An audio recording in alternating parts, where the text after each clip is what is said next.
Hello, everybody, and welcome to Planet FPL, the world where everything revolves around Fantasy Premier League. My name's Suj. What are you waiting for? I was just thinking about how I was going to introduce our guest today, but let me introduce yourself first. Yeah, James. it helps if you introduce yourself. My name's James. How are you, Suj? Oh, Monday, back to it. We've got a week. I'll be honest with you, we've got a week of really good content this week. You know, Thank you very sometimes much, sir. you think it's that down season is difficult. So I was but when you sent through the full schedule of what we'd had planned and looking at it, and I think this week.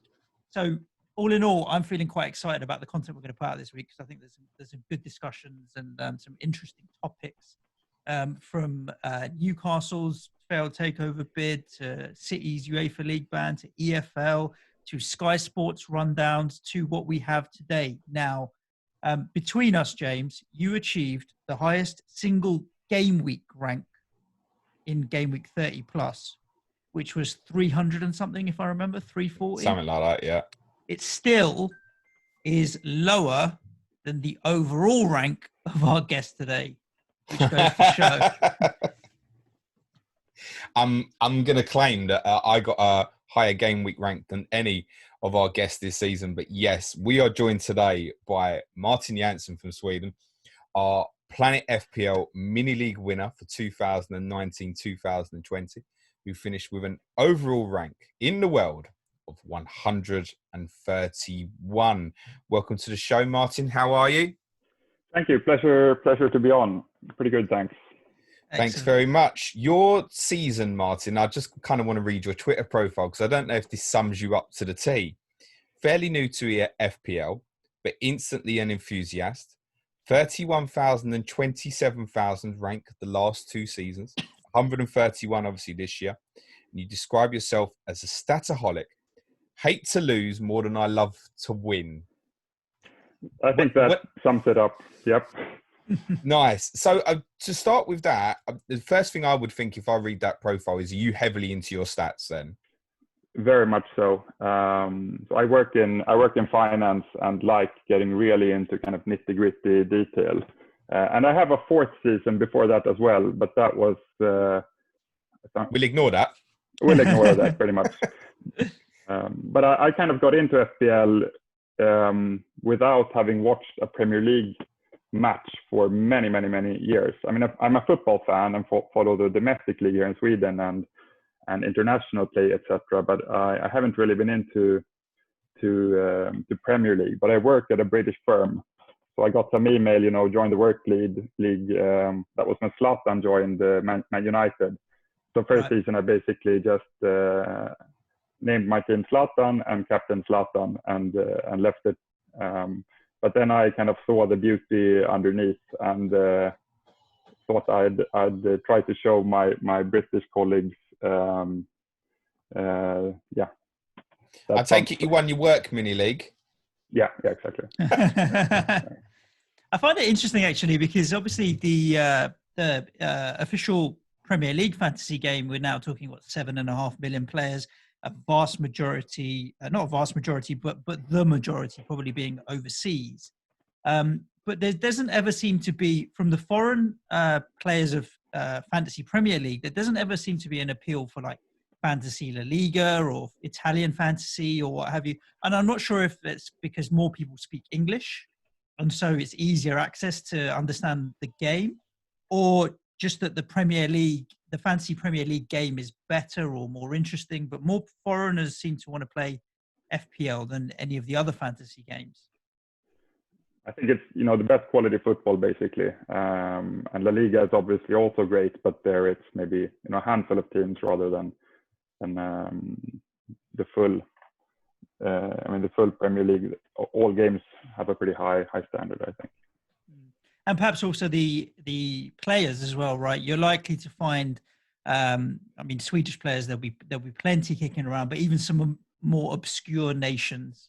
You'll find players in all sorts of teams, so people can sometimes relate to that in the way that you said you related to Zlatan when he signed for Manchester United and thought, I'll just follow him. Yeah, I think that's right. Not too many Swedes nowadays, though. I guess it's Lindelöf, basically. Yeah, fewer and fewer. Yeah, the sort of guy who ends up in my team for a hit for 2 game weeks over Christmas period. Yeah, that kind of Victor Lindelof, the sort of mistake you probably wouldn't make. Can I ask, Martin, you're obviously very stats based. Yeah. What do you use for tools for you? What does an ordinary week look like in a prep for an FPL weekend for you? I do a lot of prep before the season. So obviously, I mean, from the official site, there's an API that you can access all the stats and update all the pricing, etc., kind of real time. So I've kind of built an Excel model around that. Then I go a lot on XG and XA. So I kind of interconnected those two, so I can check kind of value-based returns on an expected basis. And I kind of keep updated my own FPR rating as well, which is basically goals conceded and goals scored. I think that's much more relevant than just the official one. I mean, a good attacking team playing another good attacking team, that's good for all attackers, irrespective of kind of if it's a difficult FPR rating. And I check the odds implied for clean sheets, etc. So basically everything that I can get my hands on, and each year I look back at the beginning of my season, same as now, and just how could I be so stupid to kind of not take this into consideration. So I've got big plans for next season as well. Surprise, surprise, another member of the FPL community who loves spreadsheets. Yeah. Seems to be the thing. So you basically built your own stats-based I wouldn't necessarily go say website, but you know what I mean. There's plenty out there that you can go and subscribe to if you wanted to for your £2 or £3 a month. You've just built your own, basically. Yeah, pretty much. As you do, James. Yeah, absolutely. Yeah, I got time for that stuff. The time's not the issue, James. It's the ability to take the API from the official FPL website, plug it into Excel, and then build pivot tables and everything else that you have off the back. I'll DM Martin afterwards. Yeah. My mind's already thinking I need some help here. Do you take in? Is there particular websites in terms of article reading that you do? Is there particular podcasts, or are you someone as well? Do you watch a lot of Premier League games? So in the last year, actually, I started to listen to more podcasts. Yeah, I mean, yourself, I'd say first and foremost, and I should, thank you for all the content. It's massive work behind that, obviously, and I think especially the correspondence that gives, call it a qualitative overlay to stats. I try to watch as much as possible as well. I used to read more articles, but two kids, the youngest one being 0, so having less and less time. But I try to go running, get some home time, and listen to all the various pods. So I listen to you guys. I listen to 59th Minute, Who Got the Assist, Surgery. Yeah, a few of our faves in there for sure as well. If we can look at your season in a bit more detail, Martin, one of the things that really strikes out to me is points on the bench. Yeah, you had 204 points on the bench during the season. Now, it might just be me, but I feel like that total's very low. Are you someone who's happy to have 4.0 players on the bench and the like? Is that part of your thinking? I actually, like in the start of the season, I had Lanzini as a bench player, I think, for game week 1. So I don't mind leaving some value on the bench and kind of shifting around with the fixtures where I see kind of implied most points coming. But usually as the season goes, it kind of gravitates more towards spending less on the bench.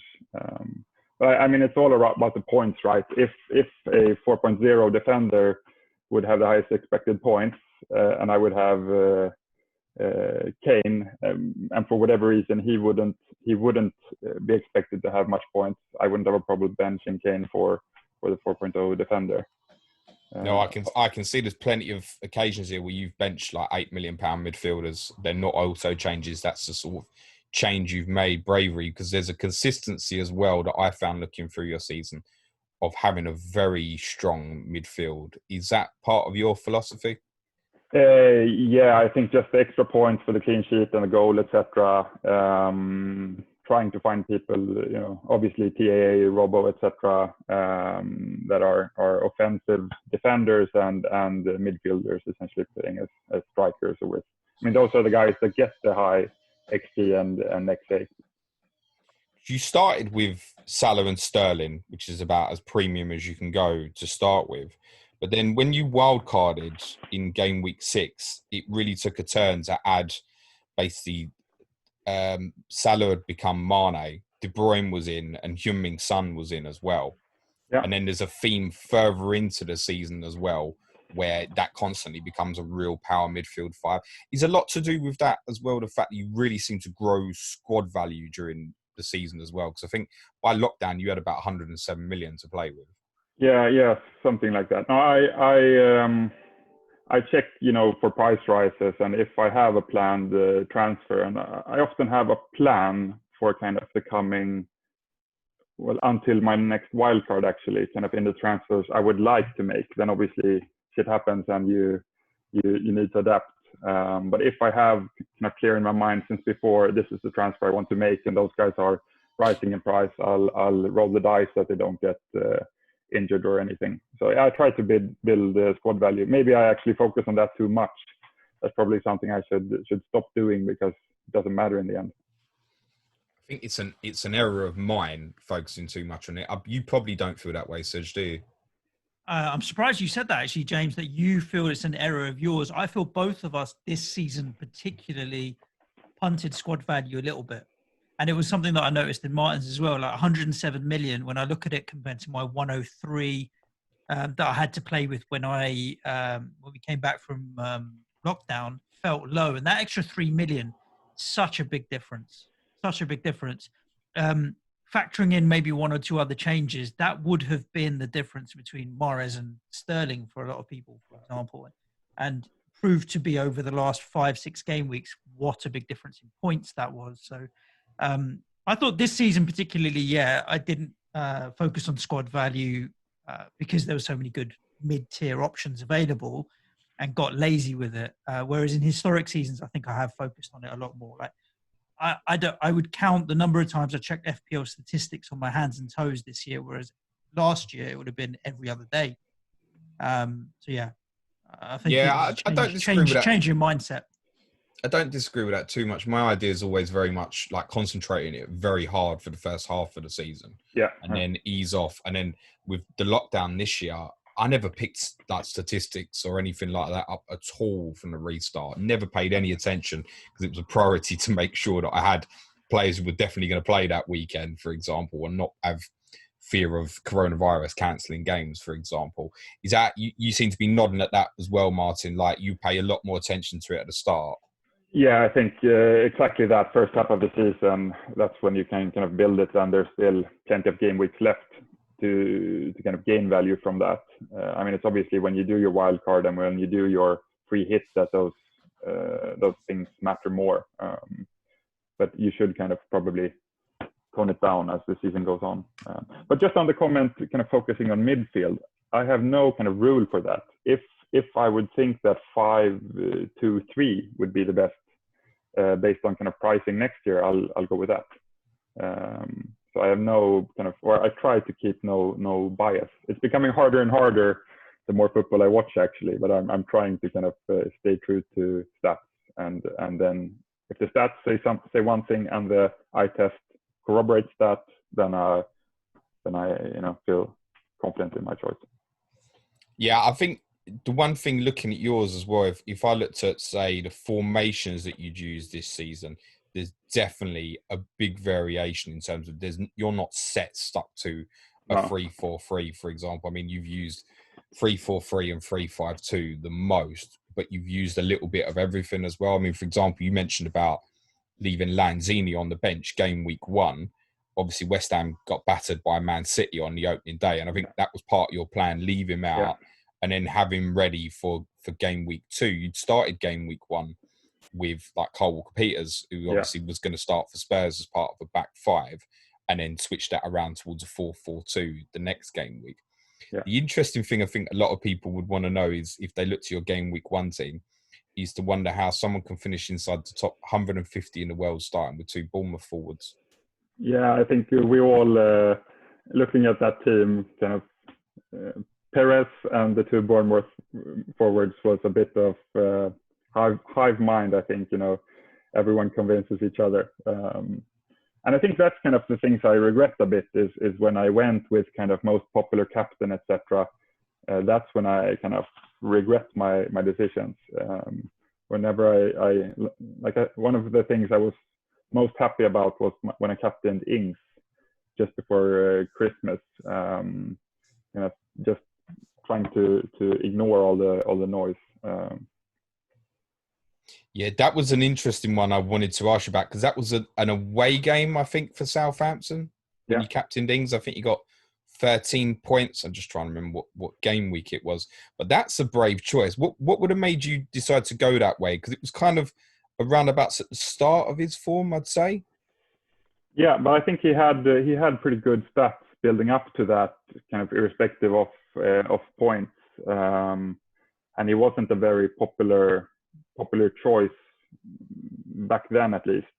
So I think and kind of my model told me that he will have as good as some of the other options available.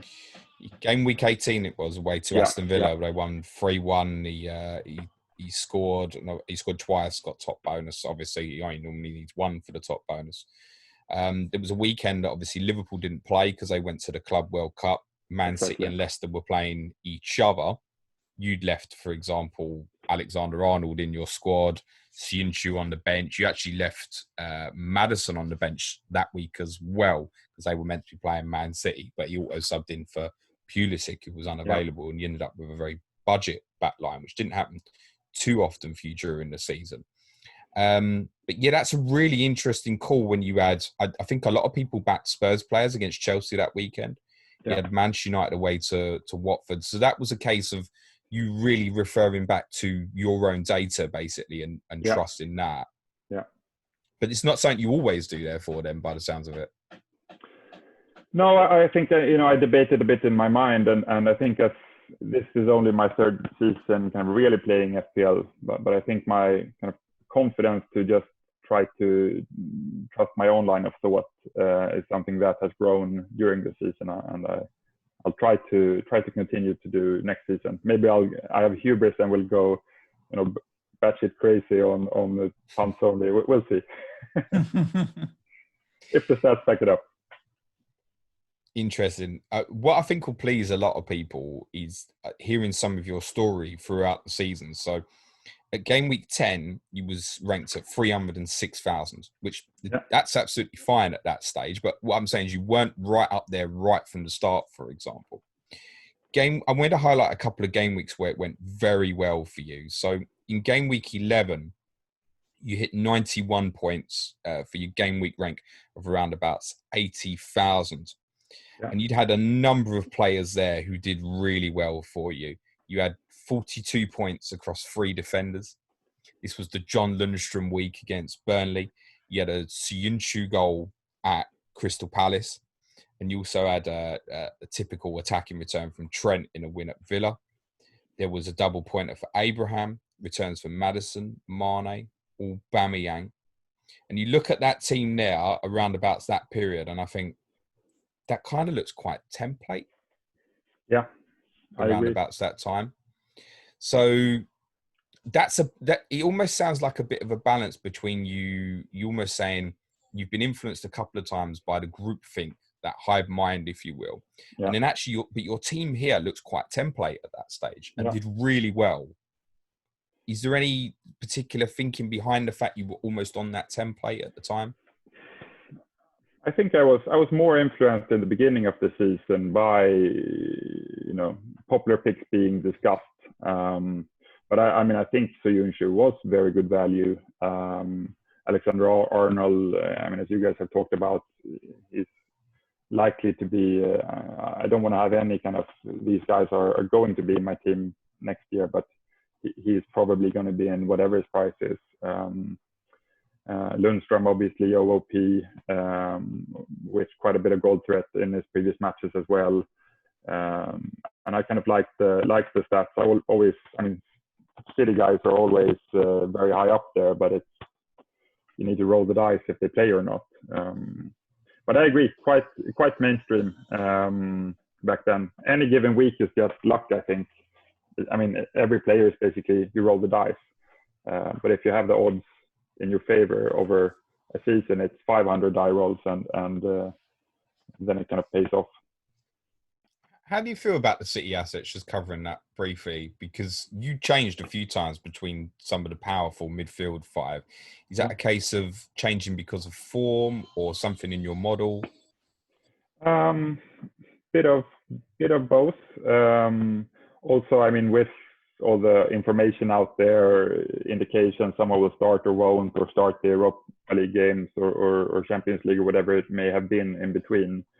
So that kind of, that's why I changed it around a bit. But I mean, looking at all these stats, I also look at it kind of per appearance. A lot of people talk about, per 90, but it's actually per appearance that's relevant to FPL. And a Mars 30 minutes can be good enough per appearance, or a De Bruyne or a Sterling, obviously. One thing that went especially well for you was your triple captainship this year. Yeah, coin flip, obviously. Could as well have been Mane. Tell me about it. Yeah. It ended up being a great week for you. 95 points in total, game week 24. Obviously, triple captainship on Salah for a total of 48 points. And then carried that obviously nicely into the next game week where James didn't amend his original problem. Obviously, captain Salah there for another 32 points, which really at that point is where you were swinging into some serious ranks. So, I mean, at that point, from game week 24, you jumped from 16,000 to 5,000, which is a big jump at around about that sort of rank at sort of what we into January at this point. Yep. And then you've sort of held on to roughly that sort of rank around about sort of 3,000 until lockdown. And then game week 30 was obviously incredible for you. 142 points on a bench boost. Captain De Bruyne had Riyad Mahrez, Raheem Sterling, 61 points there just from the Man City guys. You had Henderson, Jack Robinson from Sheffield United. You kept like Matt Doherty of Wolves, Bruno Fernandes of Manchester United. 142 points. The only person I know who scored more than you that game week was me, but don't worry, that doesn't happen. That doesn't happen very often. And that got you up to around about 500 overall. How did it feel for you once you were at that point? I was actually really annoyed because I played my wild card in 29 for the double game weeks, Arsenal Man City, and that was obviously just flushing it down the toilet. So I was actually, I mean, I was happy with my points and really excited that FPL and Premier League was back online again. But I was just raging in my head that I'd thrown away my wild card. And I played a lot of hits after that. So I mean, it's a shame in hindsight. You did actually take a lot of hits during the season. Just looking past lockdown, looks like there's a total of 16 points worth of hits in the restart. Yeah. So you've gone aggressive to try and stay at the rank you were, or were you thinking at that point after the lockdown and that game week 30, you got up to 545th? Were you thinking at that point, I want to hold on to top 1,000, or were you thinking top 100 was possible? Yeah, I was thinking, if I'm here, I might as well go for it and try to get as high as possible. I set a goal of top 10K, which I thought was ambitious at the start of the season. But if you're there, I think you have to play it aggressive, or at least I felt so. Top 10K now seems to be that golden place where most managers want to get to. But I understand what James is saying. Like, how did you feel about getting there? Because if you had been there earlier, I think the thought in your mind of I could win this creeps in. But if you kind of get in quite late, and that at the point that you're 500, with 7 or 8 weeks to go, it's probably still out of the realms of possibility to win it, right? Really, because the gaps are so big. But was there ever a thought? Has there ever been that creep into your mind? Do you know what? I think top 100 was kind of what I was aiming for. Didn't really get there. Maybe next year. Even like one of our regular listeners, and he jumps on James's live streams, late riser. He was 30-ish, give or take, going into the last week. Yeah. And I remember I spoke to him very briefly on DMs, but thinking, like, in your mind, surely there's got to be a part of you that's thinking, I could win this. Yeah. And get a stress ball. No, well, if you win it overall, James, for the year, I think it's a bit better than a stress ball. Yeah, I get that. Yeah. But I was really happy to win your league and many of the other mini leagues. And but yeah, top 100 would have been nice. But I'm super happy with 131, of course. I tell you what, when we get into our merch game and we get Planet FPL stress balls, we'll send you one straight away. Is that what we're doing? Planet FPL stress balls? One day we will. One day. Oh my goodness! You'll make millions. Suj, let From me FPL managers, 100% is the best accessory you could have is a stress ball. Exactly. Let me tell you something about Martin's running, Suj, that's going to make you feel sick. So as I said, Martin jumped up to 545. Yeah. Backs it up with a score of 62. Ouch. Drops 1,200. Scores 80, gets up to 1,300.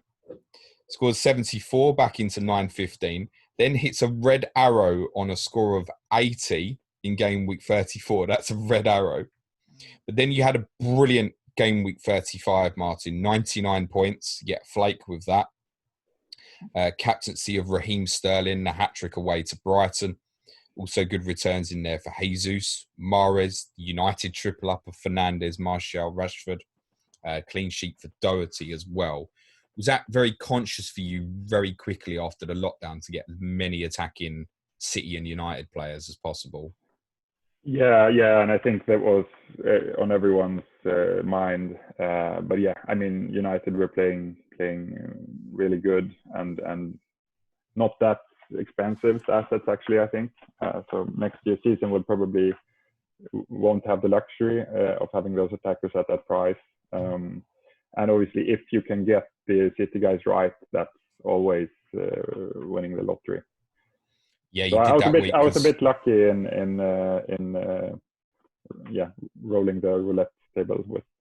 Well, no, it's an all-in strategy that I like. It just doesn't often pay off for me when I do it. Mind you, there's a big difference between going triple Burnley defence, Suj, and triple Man City, triple Man United attack. I think you basically went the 3 biggest guys you could get from United. And I'd say 3 of the 4 biggest guys from City. And on that particular week, Kevin De Bruyne blanked. So it worked out fantastic for you. You had a game week rank of 9,259.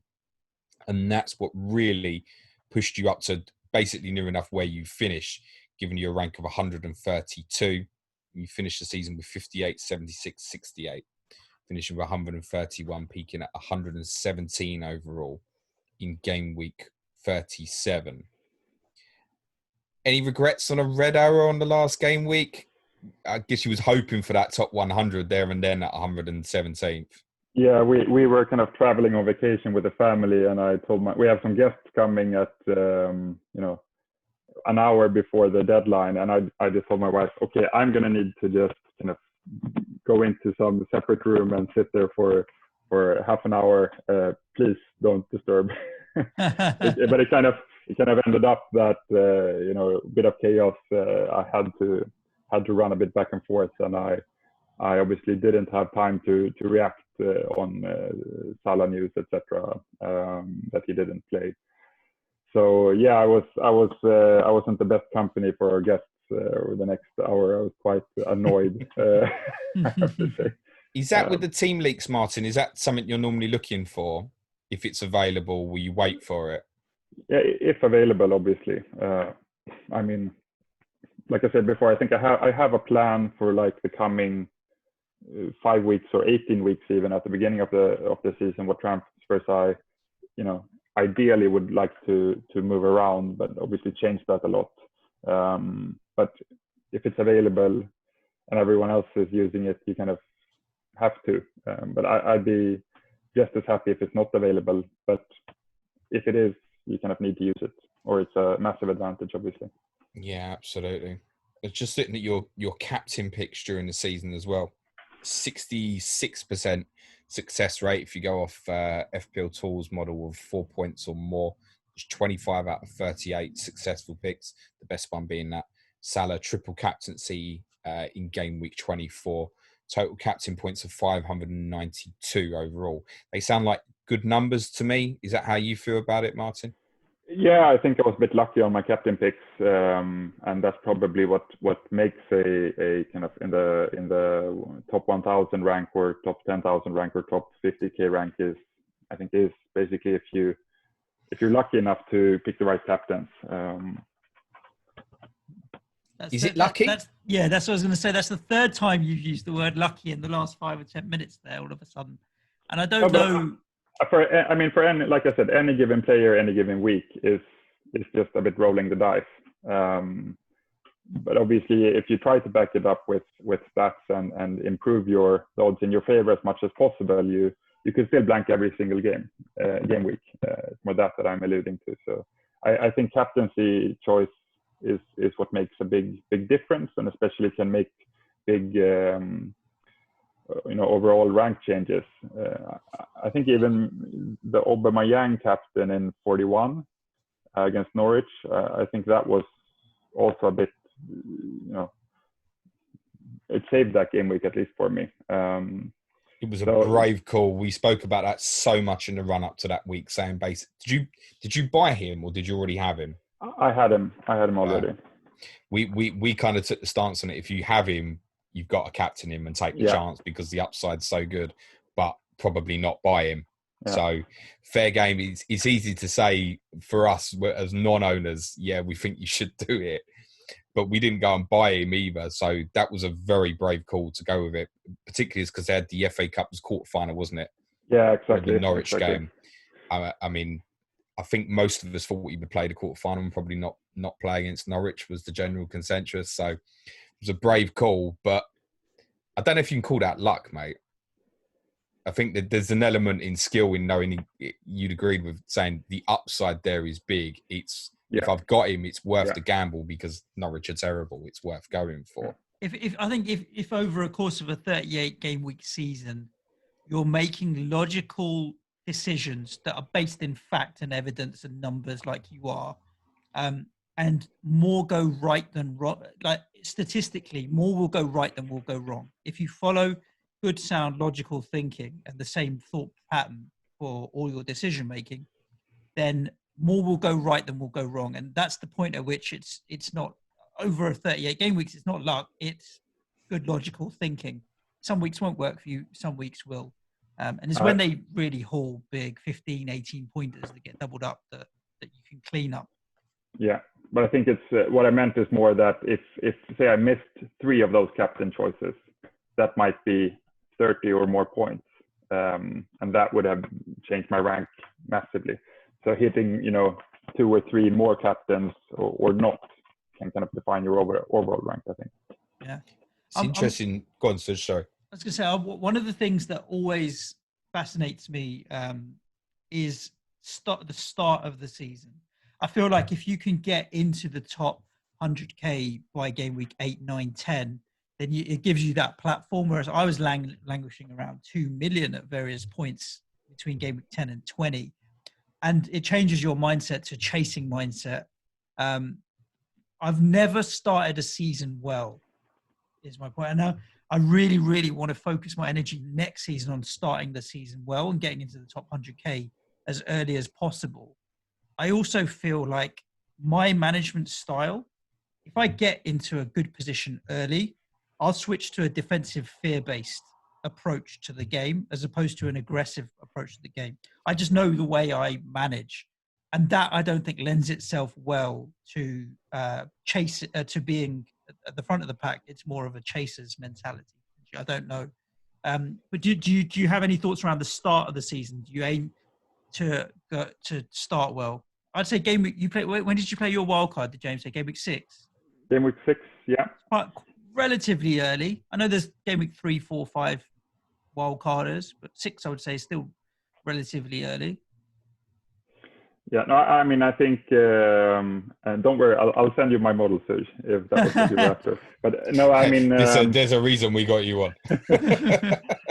no, but Yeah.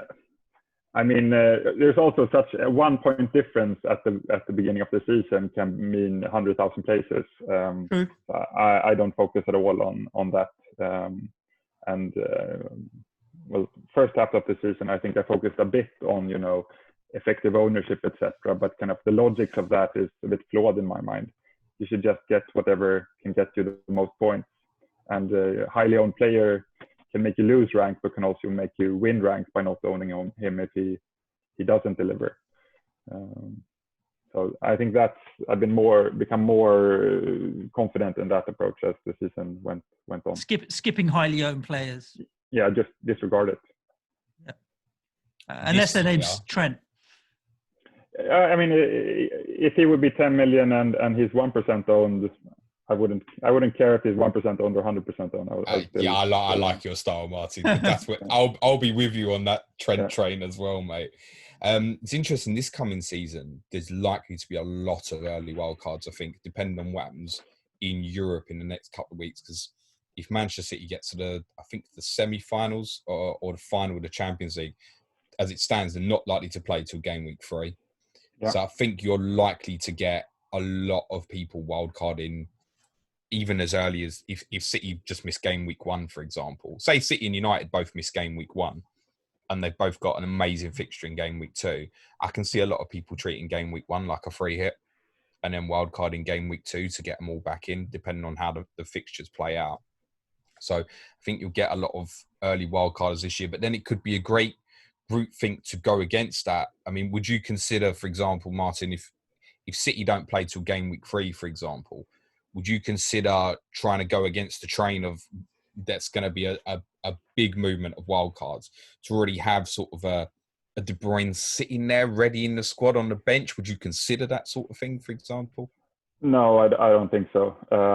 But I'd be quick to transfer City assets in. I mean, if they don't play the first two game weeks, no chance I'll have any City from the start. Great.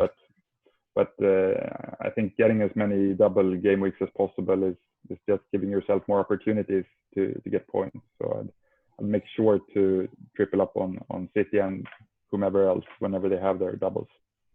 Two game weeks is too much. I agree. If it's one game week and then they're about to walk into a very good fixture, I think you can consider putting one in, for example. If they're not playing till game week 3, then no, it's too long to be having that amount of money sitting in your bench when you're going to be restricted to the 100 million to start with. Yeah. If I can just go back to your captain picks briefly, Martin, because you used a number of different captain choices. Raheem Sterling, I think you used the most with 9. Mohamed Salah with 8, and then you got Jamie Vardy, De Bruyne 5. Interestingly, that Danny Ings haul at Aston Villa was the only time that you captained him, so there was no temptation to go back afterwards. Used a lot of different players: Pulisic, Abraham, Martial. There's even one here for Phil Foden, Aubameyang a few times. Is that just going straight back to the model? Is it, Martin? Yes, and I mean, and whatever information is out there. I mean, if someone is or isn't starting, that becomes clear. I'll kind of factor that in. It's not in the numbers per se, but I was fairly certain that Foden would start that game, and I think he played 90 minutes even. So I was really happy about that decision, but didn't get the points. So it's factoring in kind of the stats and.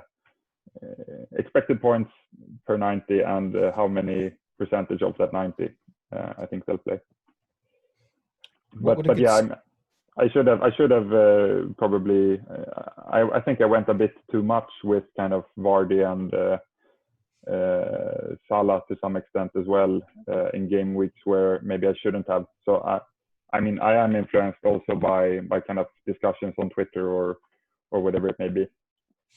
It's hard not to if you're seeing the same message over and over again. Exactly, X is essential. You look around, you think, because what it does, even if you think, I don't know, say for example, you want to captain Raheem Sterling, What it unfortunately does is if you look around and it looks like everybody else is captain, Salah, for example, it A, makes you question your own think, and B, I think exactly what you said, Suj, a little bit of the fear creeps in. You don't think about what the game could be, or if Sterling does really well and Salah doesn't. You start thinking about, the loss here could be really bad. I could be losing hundreds of thousands in rank, depending on when it is in the season. And I think most people do tend to lean into that group thing. That's what I said this on one of my streams very recently, to try and, if you can block out the Twitter noise, block it out. It's not that you should ignore people. It's just when everybody's saying the same thing, sometimes the smartest thing to do is the complete opposite. How many times have we seen Twitter in a meltdown on a Saturday night because somebody who everybody wanted as their captain has done absolutely naff all? I think Game 38 was a classic example. Well, yeah, everybody wanted to move to defenders. like that and Harry Kane. So unfortunately, our listeners probably knew better. But yeah, you get that group think where it's like, 4 weeks ago, everybody's, look at Kane's touch map. And then game week 38 comes around. Loads of people got a free hit and thinking, I need to get him. You were one of them, by the way, Martin. Well done. Yeah. I think you got top bonus for a 9-pointer, so it wasn't all bad. It could have been Aubameyang. So I wasn't particularly happy about that. To be honest, if Mourinho decided to keep attacking after we'd scored, mate, it would have been Harry Kane anyway. That's not your fault. Yeah. Just before we let you go, Martin, I just wanted to ask, what would look good for you next season now? Because obviously to repeat this rank is going to be extremely tough. Yeah, no, I think I'm going to have the same. If I can get into the top 10K, I think that's still an ambitious goal with as many managers and good managers as there are out there. So top 10K and winning my work mini league, of course. I reckon you might be able to do that one. Okay. How much did you win your work mini league by? Like, was it an obliteration, or is there some good managers? I think it was 200 points. Or that's like North v South territory there, James. Yeah. Almost. You know why you get so many dead teams around the world? It's because of people like Martin. Yeah, it's like November and they're like, I'm already 100 points behind him. I'll forget this. That's why people disappear. Yeah. Do you think there's anything in something we touch on a lot? Scandinavians seem to be bloody good at FPL, man. Is it the cold, logical decision making? Is it the amount of football you get access to? What do you think it is? And it might be nothing.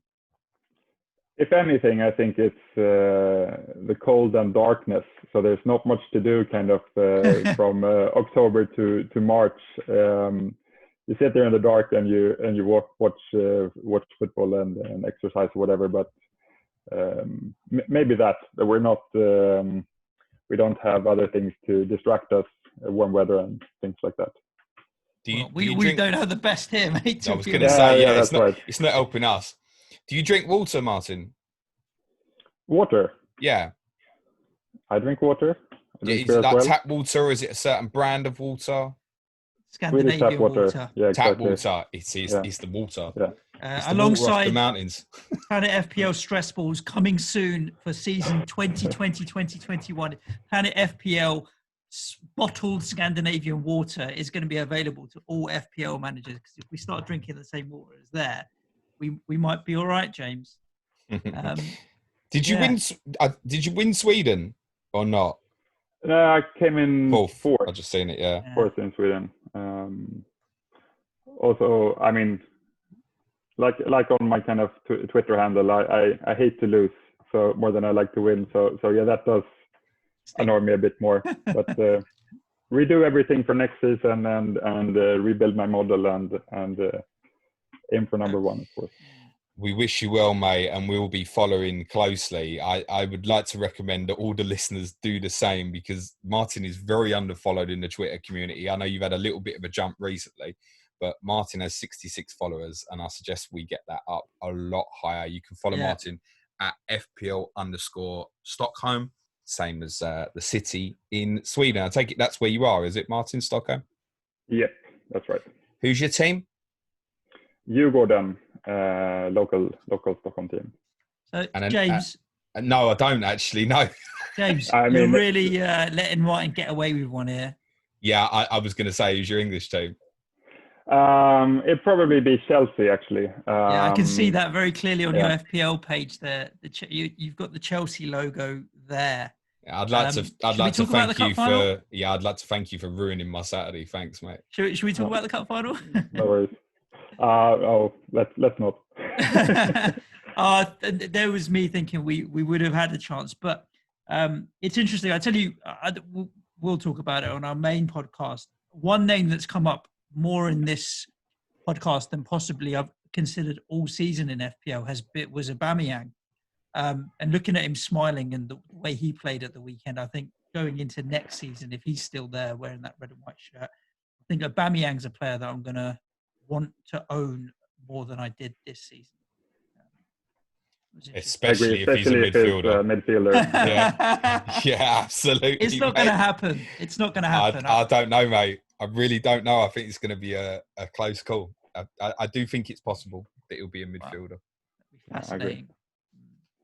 Just on the basis, like, we know they're not going to move Salah and Mane to forwards, and if they want to categorise people that way, then they will. They will move it eventually. There's no real logic in it.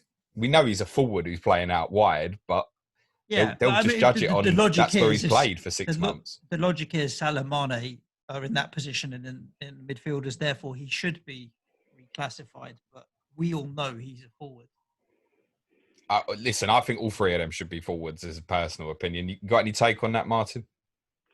I like the players that are wrongly categorized. That's obviously where a lot of opportunity is. So hopefully Salah's a defender. No, he's not. But I mean, it's all right. We got Trent, mate. We got Harry Kane for that. Yeah, Harry Kane. Yeah, of course. Cheers. Thanks, Suj. I'd say just on Salah, interestingly, just before we go, obviously, if Aubameyang is reclassified as a midfielder, Marcus Rashford as well, De Bruyne, Sterling, it would be interesting to see Salah's ownership next year. I think he's probably going to start very high, obviously, if City and United are not playing in game week 1. But it'll be interesting to see how that develops during the season, because I don't think it will be what it's been in previous seasons. I agree. There are lots of good opportunities now, and bigger stars coming through. I think that's good for FPL. There are more opportunities, more different players. Agreed. Thank you very much, Martin. Yeah, Martin, thank you for joining us. Thank you for winning the league as well. I mean, thank you. I would have liked to win it myself, to be honest with you, but we've got about 20 years before that's going to happen. Get back in the garden, mate. Yeah, exactly. So, guys, thanks for the show. We'll put this out as the podcast. Are you thanking yourself for the show? I'm thanking you too. I said thank you both. It's been a while since we've had guests on, to be honest with the show. We didn't do an interview with last year's mini league winner. So there you go. No, James, but if you do want to get on the podcast next year, yes, again, the mini league winner will get an invite to come on the podcast. That was promised in August, and we will shut down the mini league at the end of August, exactly what we did this year. Indeed. James, do you want to tell the listeners what we have left this week? Because the ones that are not patrons won't have seen the full schedule as yet. No, sure. So we've got our Patreon Q&A today for the guys on Patreon as well. Tomorrow on Patreon, we've got Tottenham doing a bit of a awards review of the season of Tottenham and West Ham. For everybody, Planet EFL, if you will, corruption in the EFL. Suj and I haven't decided what time we're going to record it yet, but the group think at the moment is to try and record this at 4:00 when we're expecting the announcement on Wigan. And therefore, what time it gets released is a little bit dependent on how quick we can turn it around, because I'm aware it's the playoff final in the EFL tomorrow night as well. On Wednesday, we have our introduction to Sky, which is very much going to be targeted at beginners and players who want to start for new. But for patrons on Wednesday, we've also got what we're calling Sky Extra Time as well. We're going to delve in a bit deeper to the idea of a dead team, and is it possible to win Sky by not doing very much at all and having patience. Thursday, I'll stream for our patrons. We've got a quiz, FPL quiz on the season that's gone. Friday, we have our first patrons poll. The patrons have a choice of whether it's the Man City European Champions League appeal or Newcastle's failed takeover. And we will wrap up Suj Series 3 on Friday, Series 3, episode 61, with a closer look at some of the numbers behind mine and yours FPL season.